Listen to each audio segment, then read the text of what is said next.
Bem, pessoal, vamos de BTC no fim de tarde desse domingo, 26 de março, agora na Espanha, 19 horas e 38 minutos. No Brasil, 14h38 da tarde, meio da tarde ainda. Vocês vejam que a BTC aqui no intraday está orbitando aqui o patamar da VWAP. Chegamos a estressar a última upper aqui, fizemos a máxima em 28.194 no meio da tarde aqui. Era ainda de manhã aí no Brasil. Depois ela voltou para o patamar da VWAP, chegou a ameaçar perder a VWAP, fizemos a mínima agora há pouco em 27.635 e voltamos rapidamente para o patamar da VWAP. No gráfico mensal, vocês vejam, agora eu estou no semanal, vou pular para o mensal, vocês vejam que no mensal a gente está a um candle aqui de abrir um corpo real em direção ao patamar da mediana do canal de Keltner, então está ficando bonito. No semanal, a inércia movimentacional está muito bonita também. A gente está se livrando, o próximo corpo real aqui já vai se livrar da média móvel de 200 períodos, que é essa longa linha laranja aqui, ó, que exerce uma natural força gravitacional. As três linhas do canal de Keltner voltaram a ficar emborcadas para cima aqui no semanal. No diário, a gente ameaçou entrar para dentro do canal de Keltner, mas foi só uma subonda corretiva dentro da nossa grande onda 1, que vai se desdobrar, na minha leitura, até um patamar acima de 30 mil dólares, vai bater 31, talvez 32, talvez até o cume dessa congestão aqui desenhada entre maio e junho de 22. Na projeção, a nebulosidade esverdeada segue ganhando espessura. Quando isso aqui ostentar 2 ou 3 quadrantes, a BTC já vai ter batido em 30 mil e aí vai acumular até a nuvem numa onda 2, depois explodir numa onda 3 até 40 e tantos mil. Mas isso fica para uma análise a posteriori. Vocês vejam que a BTC segue aqui no intraday acumulando na altura da VWAP. No copy trade, praticamente todos os sinais fecharam, só tem 2 abertos. Na sala de sinais só tem um sinal aberto, é o par BTC-USDT, já vai fechar, é nesse patamar aqui que vai fechar. Na seara fática, o hacker da Euler Finance enviou 51 mil ETHs roubadas de volta ao protocolo. O protocolo havia ofertado uma recompensa de $1 milhão e o hacker está devolvendo os mais de 90 milhões de dólares que haviam sido desviados da Euler Finance. Tem aqui todas as transações dentro da Etherscan.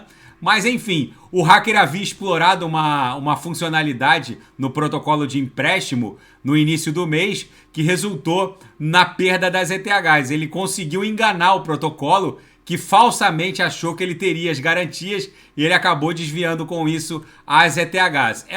Tem que ter segurança nesses protocolos DeFi.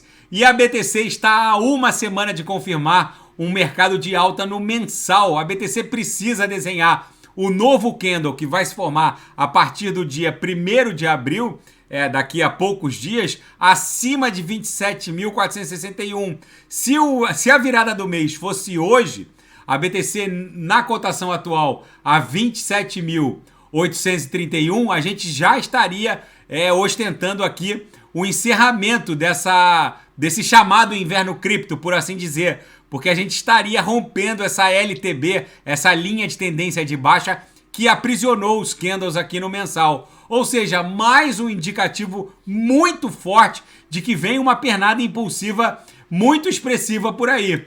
E a BTC a existência da Bitcoin, por assim dizer, está ajudando a estabilizar o fornecimento de energia elétrica, apesar do discurso contrário do Greenpeace. Como a gente sabe, nenhuma planta de produção de energia elétrica ela é 100% eficiente. Nenhuma planta, seja hidrelétrica, termoelétrica, termonuclear, a gás natural ou a carvão mineral, não importa, ou até eólica, nenhuma planta joga 100% da energia produzida na rede. Nesse momento em que eu vos falo, a hidrelétrica de Itaipu não está jogando 100% da energia produzida nas turbinas nas linhas de transmissão. E muitas térmicas acabam sendo criadas para servir de um seguro contra, por exemplo, um período de baixo índice pluvial, ou seja, com um período de chuva, um período de seca prolongado, com pouca chuva, acaba acionando as térmicas, por exemplo, a gás natural ou a carvão mineral, que serviriam como um seguro para um período de baixo índice pluvial. O fato é que muitas dessas térmicas que servem no Brasil, por exemplo, como um seguro para um período de estiagem mais prolongado, acabam sendo economicamente inviáveis, mas com a existência da BTC, essas térmicas ficam ali produzindo o mínimo necessário e minerando BTC só para pagar o custo operacional. E se vem uma seca muito prolongada, elas estão ali já instaladas com os megawatts e com a capacidade de megawatts instalados. E aí, quando vem a seca, a produção de uma Itaipu, enfim, do sistema hídrico acaba se reduzindo e essas térmicas entram a todo vapor e o custo delas acaba sendo pagos. Os custos são pagos durante o período de grandes chuvas com a mineração de BTC, onde elas não são tão acionadas. Ou seja, a própria BTC ela acaba viabilizando a estabilidade no fornecimento energético. E o Credit, agora na seara geopolítica e finanças internacionais, a ministra das Finanças da Suíça disse que o Credit Suisse não duraria nem mais um dia. Ela disse que o risco sistêmico era muito grande e por isso que o Banco Central Suíço pressionou tanto o UBS para concluir logo a aquisição do Credit Suisse, como acabou redundando.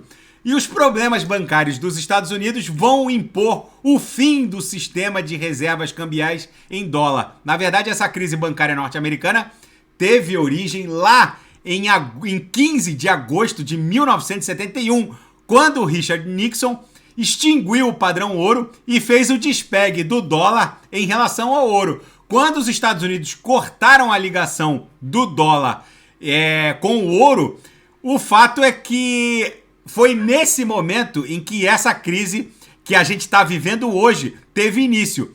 O fato é que, desde então, o Federal Reserve não para de promover uma impressão ad infinitum de dinheiro que está fortalecendo outras divisas, incluindo a própria BTC, mas principalmente o yuan chinês. E a Ásia, como um todo, está vivendo uma mega corrida armamentista como não se via desde a Segunda Guerra Mundial.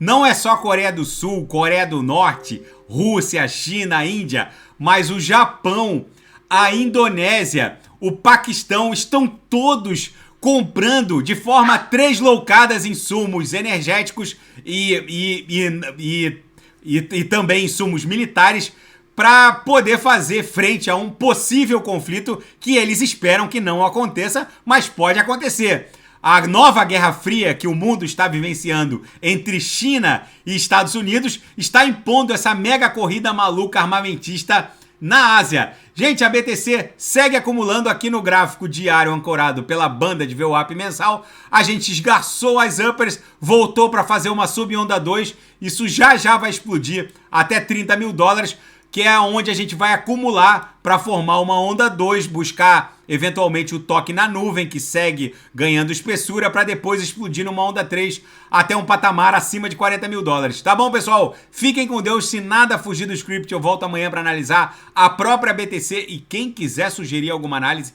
é só colocar nas mensagens abaixo. Até amanhã. Fiquem com Deus. Grande abraço.